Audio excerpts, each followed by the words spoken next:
محدثاتها كل محدثة بدعة وكل بدعة ضلالة وكل ضلالة في النار. قال الله تبارك وتعالى في الكلام المجيد والفرقان الحميد: أعوذ بالله من الشيطان الرجيم بسم الله الرحمن الرحيم. سبحان الذي أسرى بعبده ليلا من المسجد الحرام إلى المسجد الأقصى الذي باركنا حوله لنريه من آياتنا إنه هو السميع البصير. وآتينا موسى الكتاب وجعلناه هدى لبني إسرائيل ألا تتخذوا من دوني وكيلا ذرية من حملنا مع نوح إنه كان عبدا شكورا. وقضينا إلى بني إسرائيل في الكتاب لتفسدن في الأرض مرتين ولتعلن علوا كبيرا فإذا جاء وعد أولاهما بعثنا عليكم عبادا لنا أولي بأس شديد فجاسوا خلال الديار وكان وعدا مفعولا. ثم رددنا لكم الكرة عليهم وأمددناكم بأموال وبنين وجعلناكم أكثر نفيرا. إن أحسنتم أحسنتم لأنفسكم وإن أسأتم فلها فإذا جاء وعد الآخرة ليسوءوا وجوهكم وليدخلوا المسجد كما دخلوه أول مرة وليتبروا ما علوا تتبيرا. عسى ربكم أن يرحمكم وإن عدتم عدنا وجعلنا جهنم للكافرين حصيرا. إن هذا القرآن يهدي للتي هي أقوم ويبشر المؤمنين الذين يعملون الصالحات أن لهم أجرا كبيرا وأن الذين لا يؤمنون بالآخرة أعتدنا لهم عذابا أليما. آمنت بالله صدق الله العظيم. اللهم صل على سيدنا ومولانا عبدك ورسولك وحبيبك محمد النبي الأمي وعلى آله وأصحابه وأزواجه وبناته وبارك وسلم. اللهم صل على جميع الأنبياء والمرسلين وعلى الملائكة المقربين وعلى سائر الصحابة والتابعين وعلى عباد اللہ الصالحین. اللہ کی پاک کلام قرآن مجید میں یہ 15واں پارہ ہے اور سورہ بنی اسرائیل. سورہ بنی اسرائیل کی پہلی 10 آیات میں نے آپ کے سامنے تلاوت کی ہیں. یہ پورا ایک رکوع ہے جو پہلا سورہ بنی اسرائیل کا رکوع ہے. میں سب سے پہلے اس کا ترجمہ اور مفہوم آپ کے سامنے رکھوں گا، پھر مختصر سی وہ کیفیت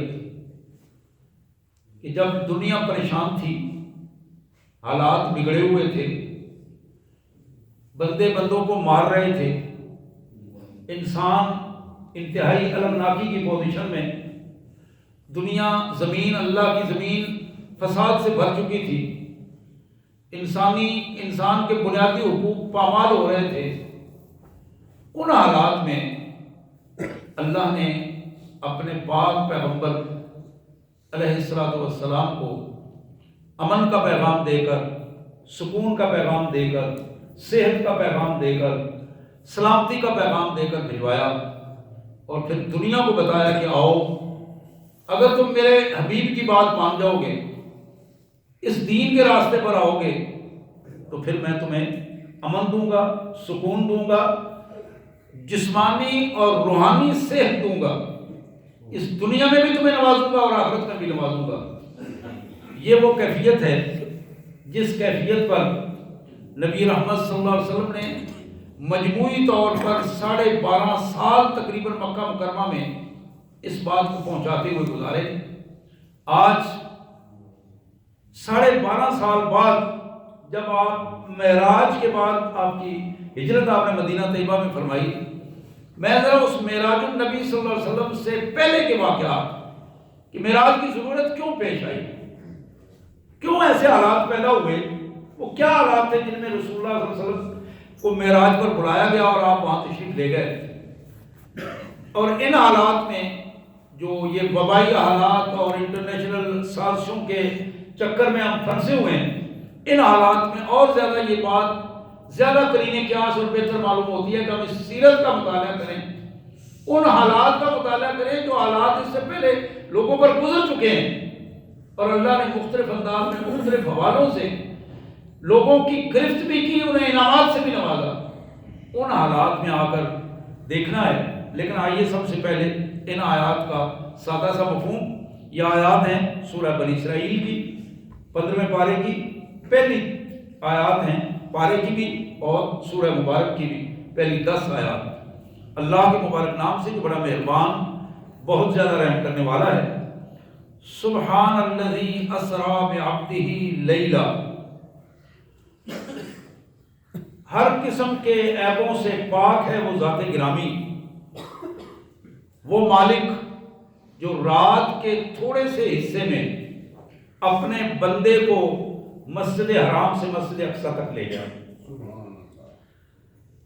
رات کے لیلم، رات کے تھوڑے سے حصے میں مسجد حرام سے مسجد اقصی تک لے گئی۔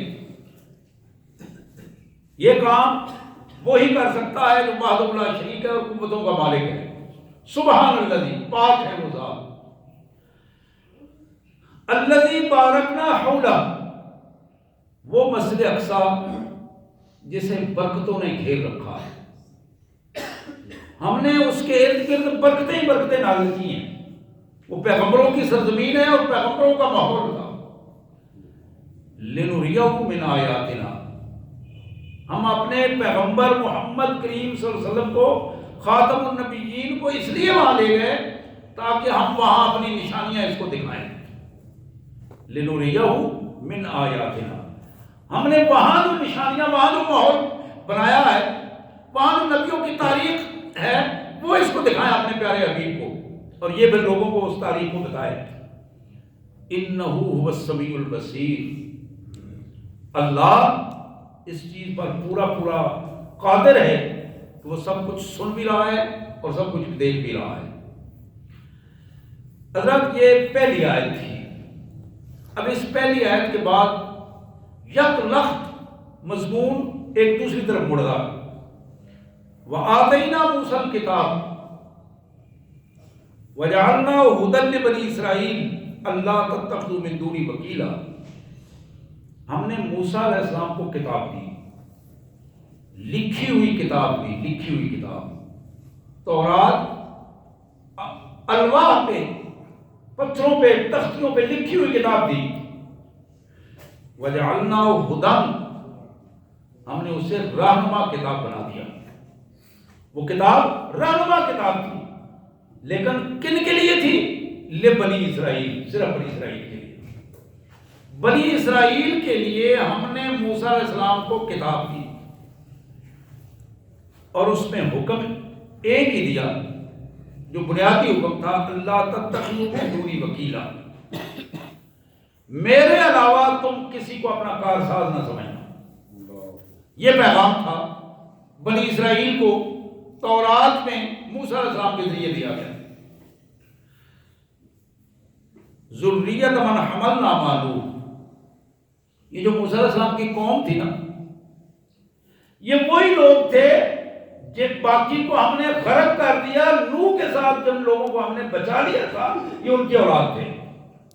ذریہ تھا، یہ اولاد تھی۔ من حملنا، جن کو ہم نے کشتی میں سوار کیا تھا، مع نوح علیہ السلام کے ساتھ، یہ ان کی اولاد تھی، بنی اسرائیل والے۔ انہ کان عبدا شکورا، یہ جو نوح تھا یہ ہمارا بڑا ہی شکر گزار بندہ تھا۔ بڑی تکلیفیں آئی اسے، بڑی لمبی عمر اس نے کام کیا، لیکن یہ گھبرایا نہیں۔ عبدا شکورا، ہمارا بندہ تھا، نبی تھا، رسول تھا، لیکن بڑا ہی شکر گزار تھا، بڑا قدردان تھا۔ سبحان اللہ۔ وَقَضَيْنَا إِلَىٰ بَنِي إِسْرَائِيلَ فِي الْكِتَابِ، وہ جو کتاب ہم نے بنی اسرائیل کو دی تھی۔ اب یہ تیسرا واقعہ، تیسرا پیراگراف اللہ شروع کرتے ہیں۔ جو بنی اسرائیل کو ہم نے کتاب دی تھی اس میں ہم نے انہیں لکھ کر ایک فیصلہ دیا تھا، وَقَضَيْنَا، ہم نے ان کے لیے فیصلہ لکھ کر دیا تھا بنی اسرائیل کو فی الکتاب، کتاب میں، لَتُفْسِدُنَّ فِي الْأَرْضِ مَرَّتَيْنِ، تمہاری سرشت میں یہ شامل ہے کہ تم اس اللہ کی زمین پر 2 دفعہ فساد پھیلاؤ گے، اللہ کی زمین پر 2 دفعہ فساد پھیلاؤ گے۔ ان یہودیوں کو یہ چیز لکھ کر دی ہے، بچ سکتے ہو تو بچ جاؤ، لیکن یہ حرکت تم سے ہوگی، اللہ نے اپنے علم کی بنیاد پر لکھ دی۔ وَلَا تَعْلُنَّ عُلُوًّا كَبِيرًا، اور تم اپنے آپ کو بڑا بنا کر پیش کرنے کی کوشش کرو گے، بدماشی کرنے کی کوشش کرو گے دوسری قوموں کے ساتھ، اپنوں کے ساتھ بھی اور دوسروں کے ساتھ بھی، وہ گروہ اور طبقاتی کشمکش میں تم اپنے آپ کو اٹھانے کی کوشش کرو گے۔ اب اللہ فرماتے ہیں فَإِذَا جَاءَ وَعْدُ أُولَاهُمَا، جب پہلا وعدہ آ گیا، انہوں وہ حرکت سے بچ نہ سکے، انہوں نے اپنی حرکتیں شروع کر دی اور وہ وعدہ آ پہنچا، تو پھر کیا ہوا؟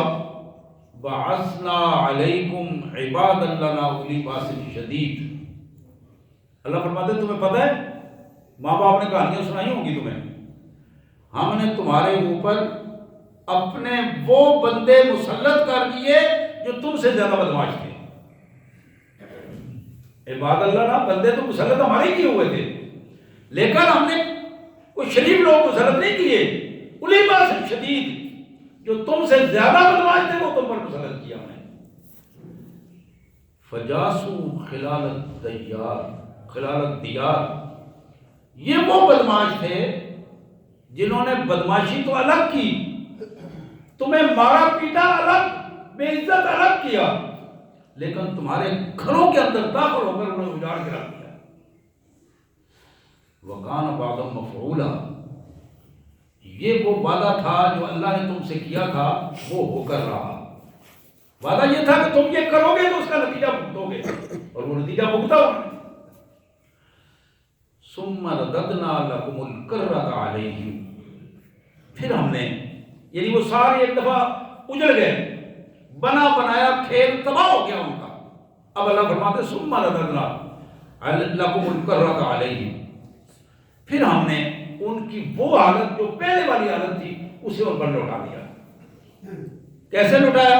وَأَمْدَدْنَاكُمْ بِأَمْوَالٍ وَبَنِينَ وَجَعَلْنَاكُمْ أَكْثَرَ نَفِيرًا، ہم نے تمہیں مال و دولت وسائل میں بے شمار دے دی، پہلے سے زیادہ دے دی،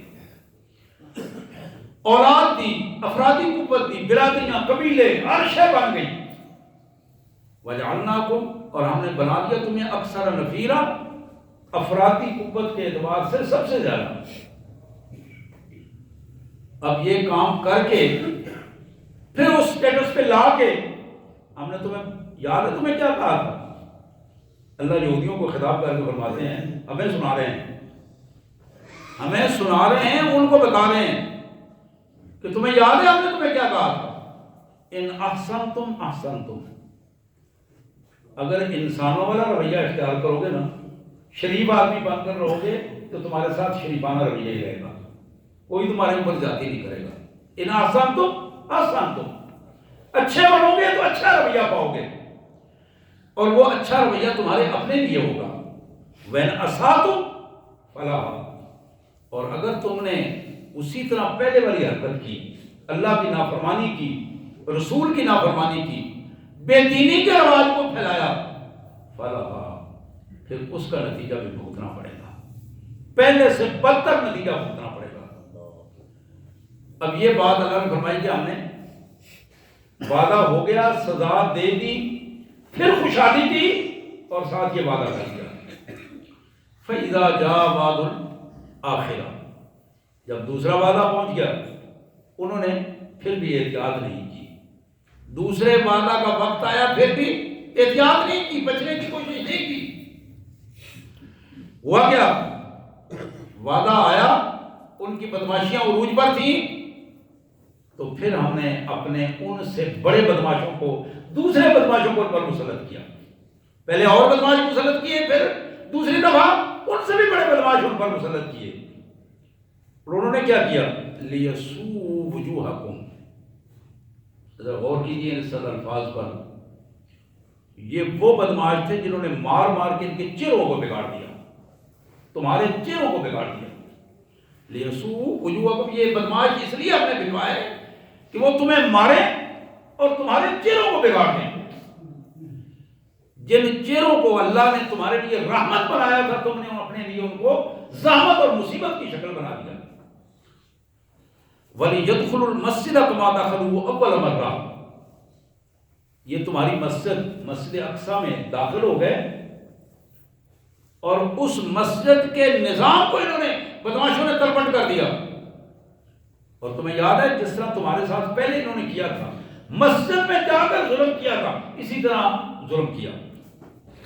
وَلِيُتَبِّرُوا مَا عَلَوْا تَتْبِيرًا. اور تمہیں وہ سزا دی کہ تمہارے سر جو ہے زمین کے ساتھ لگ گئے اور تم تباہی اور بربادی کو دعوت دینے لگے. اب ان دو واقعات کے بعد پھر اللہ فرماتے ہیں عَسَىٰ رَبُّكُمْ أَن يَرْحَمَكُمْ. اب ذرا اندازہ کیجئے کہ کیسے کیسے مالک کی انعامات ہیں اور کیسے اس کی گرفت ہے، اور پھر موقع دے رہے ہیں عَسَىٰ رَبُّكُمْ أَن يَرْحَمَكُمْ. ممکن ہے اب اگر تم انسان بن جاؤ تو تمہارا رب اب بھی تم پر رحم فرمائے گا.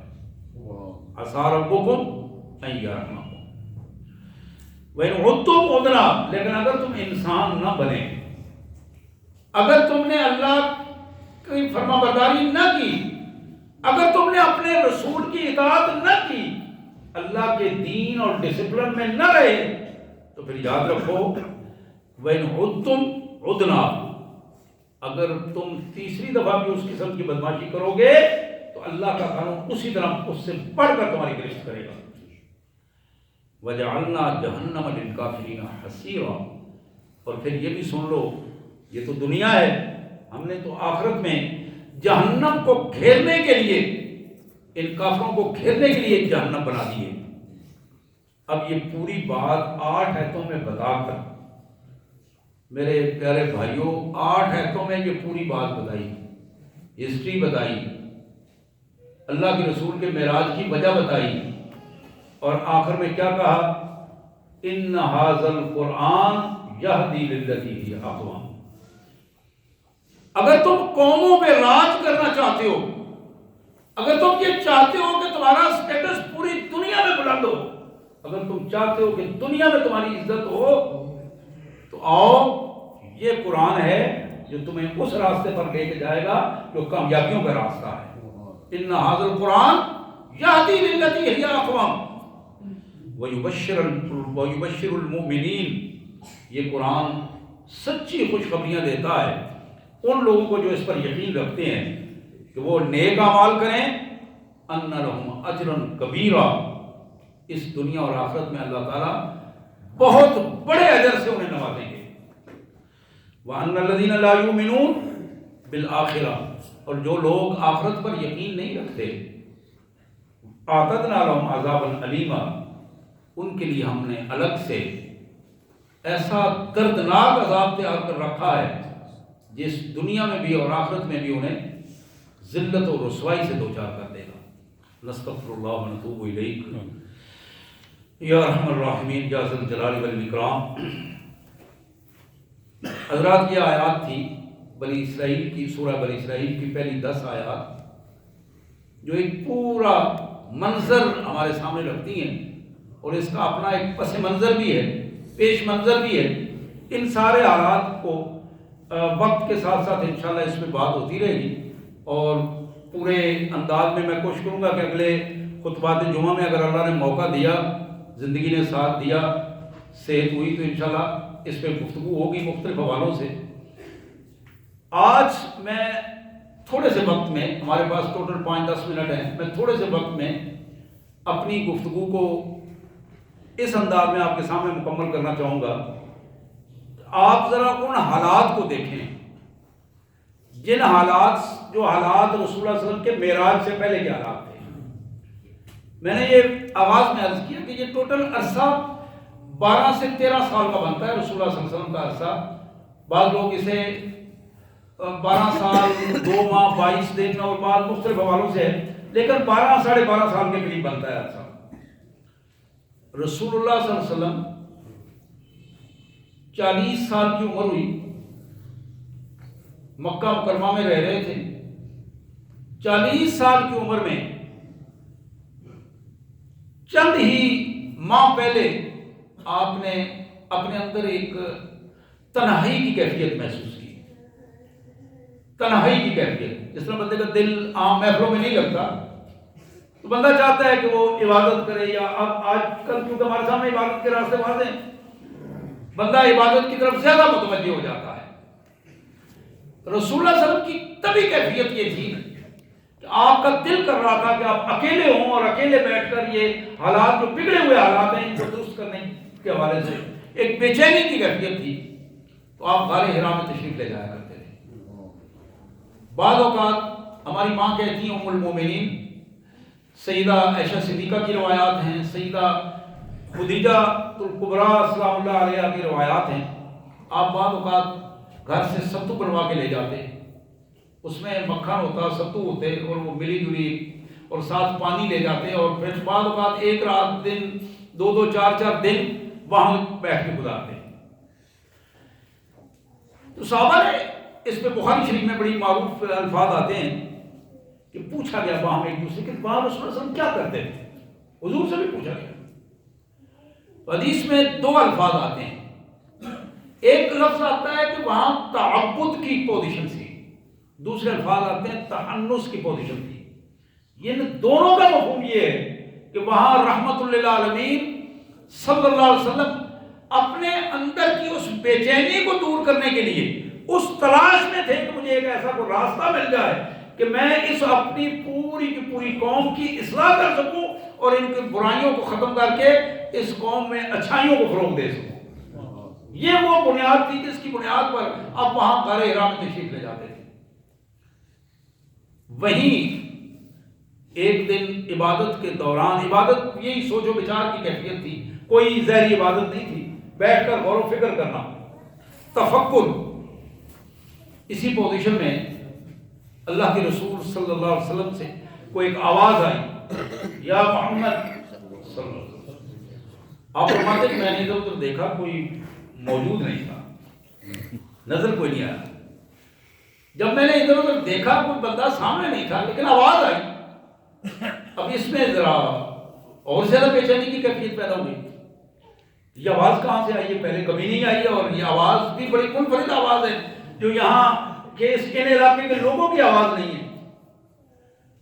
حضور فرماتے ہیں دوبارہ آواز آئی، پھر وہی کیفیت، پھر آواز آئی.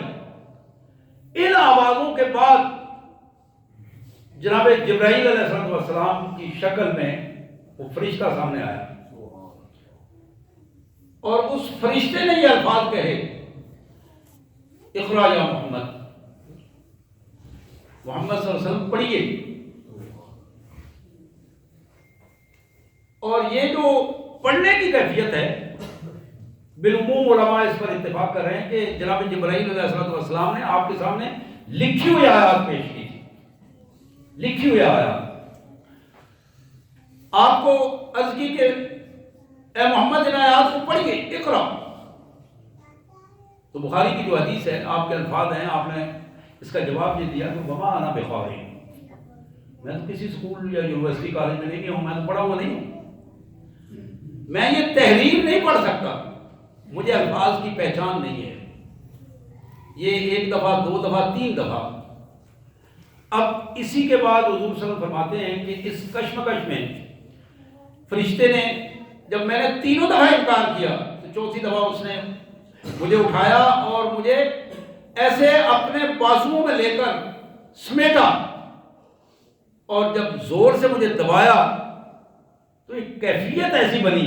اس کے بعد پھر اس نے عرض کی، اقرا یا محمد، آپ پڑھیے، اقرا بسم ربک الذی خلق. پھر اس نے وہ پوری آیت پڑھی. تو پھر نبی رحمت صلی اللہ علیہ وسلم نے جو ہی وہ الفاظ کو پڑھ رہا تھا، حضور صلی اللہ علیہ وسلم اس کے پیچھے پیچھے وہ الفاظ پڑھے جا رہے ہیں. اب یہ پہلی 5 آیات تھیں جو سورہ مبارک کی، وہ پڑھا کے فرشتہ چلا گیا۔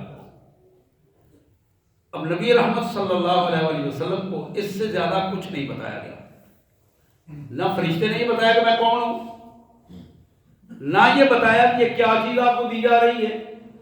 آیا اور یہ اتنی سی بات جو ہوئی، یہی حدیث مبارک میں آتی ہے، وہ چلا گیا۔ نبی رحمت صلی اللہ علیہ وسلم چلا گیا، حضور صلی اللہ علیہ وسلم اٹھے، اپنی چادر سمیٹی، برتن جرتن جو تھے ان کو سیدھا کیا اور اپنے گھر میں تشریف لے آئے۔ گھر میں آ کر ایک بڑی پریشانی کی کیفیت تھی جو حدیث میں اور سیرت کی کتابوں میں بڑے واضح ہے۔ اس پریشانی کی کیفیت میں آپ نے اپنے گھر میں آ کر اپنی اہلیہ محترمہ ام المومنین سیدہ خدیجہ الکبریٰ، جو اپنے وقت کی زیرت ترین خاتون تھی، زیرت ترین، پاکیزہ سیرت اور زیرت ترین دور اندیش خاتون، ان کو یہ بتایا۔ حضور نے آتے ہی یہ الفاظ کہے کہ میں ذرا لیٹنا چاہتا ہوں، ریسٹ کرنا چاہتا ہوں، لیٹنا چاہتا ہوں۔ آدمی پر بات ہوگا، تھکا ہوا آتا ہے تو گھر والے اپنی کہانی سنانا چاہتے ہیں، بندہ کہتا ہے آپ ذرا صبر کرو، میں تھوڑی دیر ریسٹ کر لوں۔ آپ نے فرمایا زملونی زملونی، میں ذرا لیٹنا چاہتا ہوں، مجھے چادر دے دو، میں ذرا لیٹ جاؤں۔ اب اسی کیفیت میں چادر دے دی گئی، آپ نے ریسٹ کیا۔ کچھ دیر بعد آپ نے اہلیہ محترمہ پاس بیٹھی اور وہ پوچھ رہی ہیں خیریت تو ہے، ہوا کیا ہے؟ اب وہ 2-4 دفعہ جب آپ انہوں نے پوچھا تو رسول اللہ صلی اللہ علیہ وسلم نے پورا واقعہ سنایا ان کو کہ میں آج وہاں بیٹھا تھا اور یہ واقعہ اس طرح ہوا ہے۔ تو نبی رحمت صلی اللہ علیہ وآلہ وسلم کا یہ واقعہ سن کر آپ نے پوچھا کہ میرے آقا آپ کیا محسوس کر رہے ہیں؟ تو حضور نے فرمایا کہ مجھے ایسے محسوس ہو رہا ہے جیسے میری جان جا رہی ہے، ایسی کمزوری اور خطرہ، مجھے ایک عجیب قسم کی کیفیت، پریشانی کی محسوس ہو رہی ہے۔ تو انہوں نے جو الفاظ کہے، جو ایک وفا شعار خاتون اور زیرت خاتون کے الفاظ ہیں، واللہ لا یخزیک اللہ ابدا، اللہ کی قسم، یہ میری بہنوں کے لیے ایک خاص پیغام ہے، اپنے ان شوہروں کے لیے جو دیندار شوہر ہیں اور کسی بھی وقت کسی بھی پریشانی میں ہوں تو خواتین کا رویہ ان سے کیا ہونا چاہیے۔ ام المومنین فرماتی ہیں کہ واللہ، اللہ کی قسم، لا یخزیک اللہ ابدا، اللہ کبھی بھی آپ جیسے بندے کو ضائع نہیں کرے گا، اللہ کبھی بھی آپ جیسے بندے کو ضائع نہیں کرے گا۔ پھر آگے وہ فرماتی ہیں خدا کی قسم، میں نے تو اپنی آنکھوں سے دیکھا ہے، آپ تو غریبوں کے لیے سہارا بننے والے ہیں، آپ تو یتیموں کا ساتھ دینے والے ہیں، آپ تو پریشان حال لوگوں کی پریشانیاں دور کرنے والے ہیں، آپ کی تو عمر اس طرح گزر رہی ہے۔ اور سب سے بڑی بات یہ کہ معاشرے میں جہاں حق کی بات ہو آپ وہاں کھڑے ہو جاتے ہیں، حق کی بات پر آپ کبھی کمپرومائز نہیں کرتے، کبھی آپ نے دھوکہ دی یا غلط بات نہیں کی۔